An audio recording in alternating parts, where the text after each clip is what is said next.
जय हिंद। आज हम जानेंगे एंटी हाइपरटेंसिव ड्रग्स के बारे में।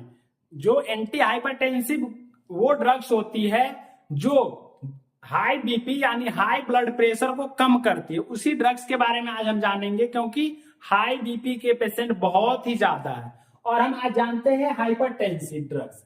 अब एंटी हाइपरटेंसिव ड्रग्स जानने के लिए सबसे पहले बीपी जानना पड़ेगा कि बीपी नॉर्मल कितना होता है।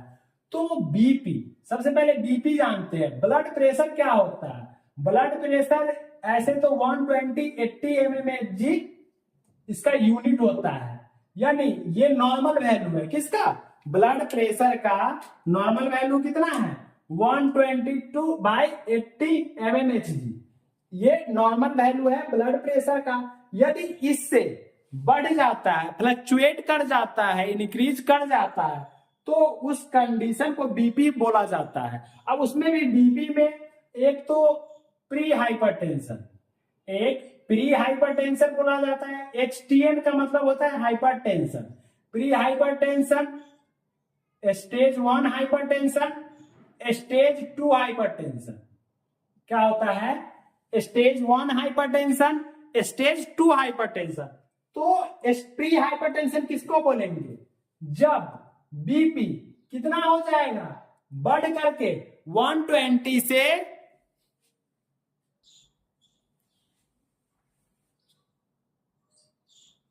139,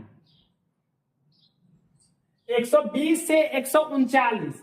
जब हमारा सिस्टोलिक 120 से 139 हो जाएगा और डायस्टोलिक 80 से बढ़ करके 89 तक हो जाएगा।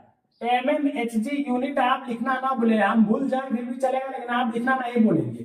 तो ये प्री हाइपरटेंशन हो जाएगा। ब्लड प्रेशर क्या है? ब्लड प्रेशर 120/80 इसका नॉर्मल वैल्यू है। इससे कम भी रहेगा तो वो बीपी ही कहलाता है। ये लेस देन का सिंबल है। उसके बाद हाइपरटेंशन को 3 स्टेज में रखा गया है। कौन कौन? प्री हाइपरटेंशन, उसके बाद स्टेज 1 हाइपरटेंशन, स्टेज 2 हाइपरटेंशन।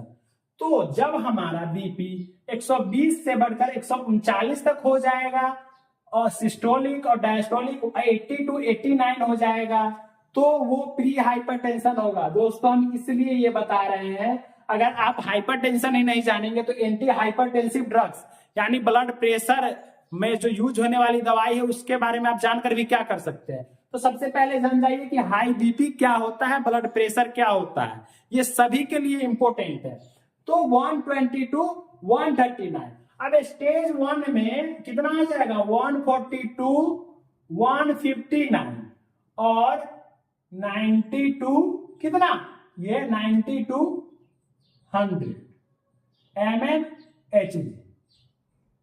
तो जब हमारा बीपी स्टेज 1 में 140 to 159 यानी 140 से 159 सिस्टोलिक हो जाएगा और डायस्टोलिक 90 to 99 मानिए या 100 मानिए, इसको 99 भी कर सकते हैं। ये 99 mmHg। तो स्टेज 1 यानी स्टेज 1 हाइपरटेंशन में 140 से 159 mmHg हो जाएगा और डायस्टोलिक कितना हो जाएगा? 90 to 99 mmHg। तो ये हमारा क्या होगा? जो हमारा क्या होगा? Stage 1 hypertension. उसके बाद स्टेज 2, यहां पर greater than equal to 160, greater than equal to 160 और greater than equal to 100 mmHg, greater than equal to 100 mmHg। तो ये हमारा स्टेज 2 हाइपरटेंशन होगा। प्री हाइपरटेंशन में 120 से 139 तक रहेगा और 80 to 89 mmHg तक रहेगा, तो हमारा प्री हाइपरटेंशन होगा। स्टेज 1 हाइपरटेंशन में 140 to 159, 90 to 99 mmHg रहेगा, तो स्टेज 1 हाइपरटेंशन। स्टेज 2 हाइपरटेंशन में 160 से फ्लक्चुएट करके ग्रेटर देन या उसके बराबर में रहेगा और 100 से फ्लक्चुएट करके उसके बराबर में रहेगा, तो वो हमारा होगा स्टेज 2 हाइपरटेंशन। तो ये हाइपरटेंशन था जो आपको जानना बहुत इंपॉर्टेंट था। अब हम जानेंगे anti hypertensive drugs. Anti hypertensive drugs वो होता है, anti hypertensive drugs are used to treatment of और and prevent of ST and hypertension. तो इसीलिए ना पहले हम जानेंगे कि हाइपरटेंशन, तो एंटी हाइपरटेंसिव ड्रग्स का क्या काम होता है दोस्तों? तो एंटी हाइपरटेंसिव ड्रग्स वही ड्रग्स होता है जो हाइपरटेंशन को ट्रीट करता है, हाइपरटेंशन को प्रिवेंट करता है, हाई ब्लड प्रेशर को प्रिवेंट करता है। तो हाई ब्लड प्रेशर में यूज होने वाली ये सब दवाइयां है। तो ये सिर्फ मेडिकल स्टूडेंट के लिए वीडियो है, ना कि आप इस वीडियो को देख करके आप मेडिकल से मेडिसिन नहीं ले सकते हैं, क्योंकि कोई भी मेडिसिन विदाउट डॉक्टर प्रिस्क्रिप्शन का नहीं लेना चाहिए। अगर आप लेते हैं तो इसका बहुत सारा साइड इफेक्ट्स होता है जो आपके लिए बहुत हार्मफुल है, जो आपके वाइटल ऑर्गेन्स है वो अनफंक्शन हो सकता है, कोलैप्स हो सकता है, कुछ भी हो सकता है। इसलिए विदाउट डॉक्टर प्रिस्क्रिप्शन कभी मेडिसिन नहीं लेना चाहिए। किसी का वीडियो देख करके आप मेडिसिन नहीं ले सकते। देन ये हम हाइपरटेंशन जाने। अब हम जानेंगे क्लासिफिकेशन। किसका क्लासिफिकेशन दोस्तों? एंटी हाइपरटेंसिव ड्रग्स के क्लासिफिकेशन। अभी हम क्या जान रहे थे?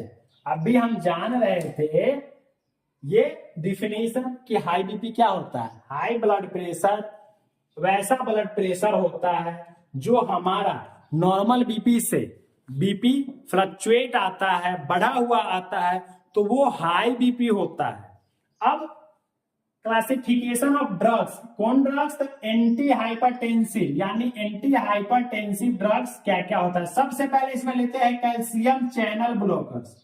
ये है दोस्तों कैल्शियम चैनल ब्लॉकर्स। अब कैल्शियम चैनल ब्लॉकर्स में कौन कौन से ड्रग्स आते हैं?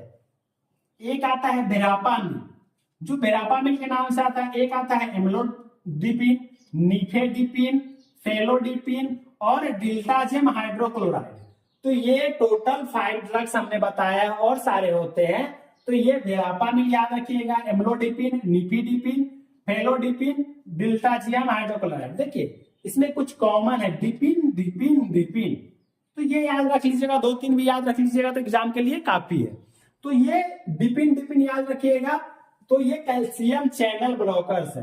अब कैल्शियम चैनल ब्लॉकर्स का इंडिकेशन कैसे कैसे किस किस में यूज होता है वो जानते हैं। ये हाइपरटेंशन में यूज होता है, जो हाई बीपी होता है उसमें यूज होता है। इस्केमिक हार्ट डिजीज, जब इस्केमिक हार्ट डिजीज हो जाता है, ऑक्सीजन की इनसफिशिएंसी हो जाती है हार्ट को, उस कंडीशन में यूज होता है। क्रोनिक पल्मोनरी डिजीज, तो ये इन सब कंडीशनों में कौन ड्रग यूज होता है? कैल्शियम चैनल ब्लॉकर्स यूज होता है। उसके साइड इफेक्ट्स अब पहले ही बताए थे, ड्रग्स तो लेंगे लेकिन इसके साइड इफेक्ट्स तो होते ही होते हैं। तो इसके कुछ साइड इफेक्ट्स हैं, जैसे कि हाइपोटेंशन होना, बीपी का कम हो जाना, ब्रेडिकार्डिया होना, हार्ट ब्लॉक होना, डिस्निया होना। तो ये कैल्शियम चैनल ब्लॉकर्स के साइड इफेक्ट्स है। किसके साइड इफेक्ट्स है? कैल्शियम चैनल ब्लॉकर्स के। अब हम जानेंगे next beta blockers. Beta blockers drugs के बारे में जानते हैं।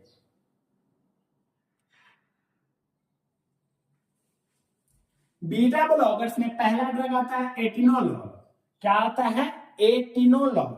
दूसरा ड्रग्स आता है मेटोप्रोलॉल। दूसरा ड्रग्स क्या है? मेटोप्रोलॉल है। तीसरा ड्रग्स है पिंडोलॉल। चौथा ड्रग्स है लेबेटोलॉल और पांचवा ड्रग्स है नेडोलॉल। इसके बाद है प्रोपनेलॉल, हाइड्रोक्लोराइड और कार्बेडिलॉल। तो लोल याद रखिएगा, लोल पढ़िए या लोल पढ़िए। तो ये लोल याद रखिएगा तो आपको ये ड्रग्स याद रहेगा। एक बार और बोलिए मेरे साथ, एटिनोलॉल, मेटोप्रोलॉल, पिंडोलॉल, लेबेटोलॉल, नेडोलॉल, प्रोपेनोलॉल और कार्बेडिलॉल। तो थोड़ा डिफिकल्ट होता है लेकिन पढ़ने में इजी हो जाता है, 2-4 बार पढ़ेंगे तब। तो ये हमारा टोटल ड्रग्स है। किस बीटा ब्लॉकर्स में ये सारे ड्रग्स आते हैं। अब बीटा ब्लॉकर्स में भी तो कुछ इंडिकेशन होंगे। अब बीटा ब्लॉकर्स में तो कुछ इंडिकेशन होगा ना। तो एक इंडिकेशन है हाइपरटेंशन में दिया जाएगा, एंजाइना में दिया जाएगा। एंजाइनल पेन होता है, एंजाइना पेक्टोरिस बोलते हैं। जब चेस्ट पेन होती है तो वो एंजाइना पेक्टोरिस होती है। कार्डियक आउटपुट, ब्लड प्रेशर और हार्ट रेट, तो ये इस सब कंडीशन में दिया जाता है। कौन? बीटा ब्लॉकर्स ड्रग दिया जाता है। इसके भी साइड इफेक्ट्स है। क्या साइड इफेक्ट्स है?